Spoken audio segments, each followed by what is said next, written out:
Hello friends, and welcome to the Lovely Place channel, the channel that's like a box of chocolates because you never know what you're going to get. Today's video is one of those time-lapse ones and I feature in it in person. I thought I would do a video of me painting the front of this shipping container that has been green and an eyesore for years. I was going to peel off all the stickers and then I thought, well, you know, if we resell it, they might need the stickers on just because they have the information of what the shipping container is about and how much of a load it can take. So I left them on and I thought, I'm not messing around, I'm not wasting any time, I'll just roughly sketch out what it is that I want to paint. So I found some chalks which worked really well on the very faded and roughened surface of the paint on the shipping container. I got the paint from a paint recycling place where you just buy little tester pots that other people have donated, and then I also went to B&Q and got some other colours of tester pots for £5 each. So I think paint wise we're looking at about 20 quid's worth here,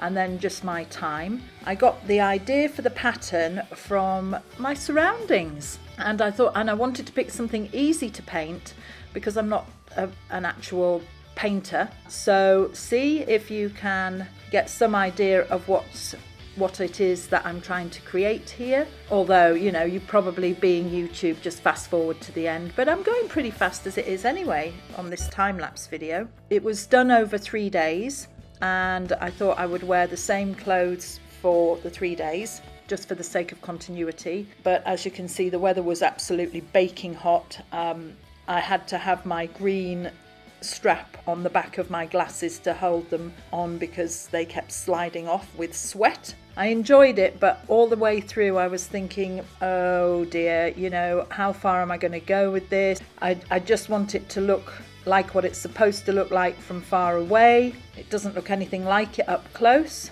The sun is so hot, I'm burning the back of my neck as I'm doing it, and by today, as I finished it and decided I'm not going to do any more to it, I think I've probably given myself sunstroke. I feel quite a bit sick from the sun on the back of my neck. I enjoyed the process. I felt like I was getting a decent amount of exercise, climbing the ladders, standing, kneeling, getting up, getting down, walking backwards and forwards to get things that I'd forgotten. And I quite like a little bit of a time-lapse video anyway. So I'm talking to myself as I'm doing the painting and thinking, well, it's looking a bit bland, and what I really didn't want it to do was look like animal print. It would have been very easy indeed to have turned it into a leopard print, which I would have really enjoyed. It's frustrating that there's only certain colours. Towards the end I start to mix colours. As you can see here, I'm trying different materials to try and get some texture in. It wasn't going too great, to be fair. The other thing is that I shouldn't have left the line down the middle where the black rubber seal is. That's quite obviously a black rubber seal. On the long sides of the shipping container, I have grown plants up one side. They took absolutely ages to get established, but this year they're finally starting to. That side of the shipping container will be completely covered. On the other side of the shipping container, a friend painted a picture, and that was done quite a few years ago now and is getting quite faded. The interesting thing about that is that I had contacted a professional graffiti artist. I wanted them to paint something on the shipping container, as I thought it would be excellent experience and publicity for them. So I contacted them, a couple of them, and asked them how much it would cost for them to paint the side of the shipping container, and they said, oh, we don't paint shipping containers because they're an uneven surface. They're graffiti artists. I thought graffiti artists could paint on any surface. So that was why my friend ended up painting it for me instead. So now that it needs doing again, and I've managed to paint the front of it, I think I might do it myself. So we're currently at this stage.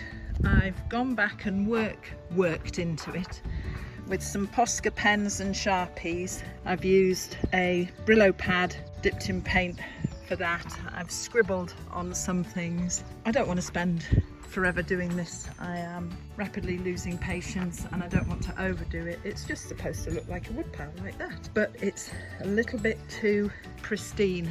So I've mixed up a wash of the brown and the black paint and I've kind of painted it. That's my practice side up there. I think that just might, so long as I can get rid of the drips too much, that just might work. I don't want to ruin it, but my plan is to just give it a little bit of a dirty wash. So there you have it. I do like it. I think I might do something similar down the long side of the shipping container. Maybe, maybe not. I've still got plenty of paint left, so actually I think it was maybe, yeah, about £10 to £15 worth of paint spent on the front of this shipping container. And I hope you can tell that I was trying to replicate the wood pile that is next to it. It certainly doesn't stand out as much as it did when it was green, so I think that's my objective achieved. And I just can't believe that I didn't think to do it years ago. No big deal. Anyway, thanks very much for watching and take care everybody, and bye for now.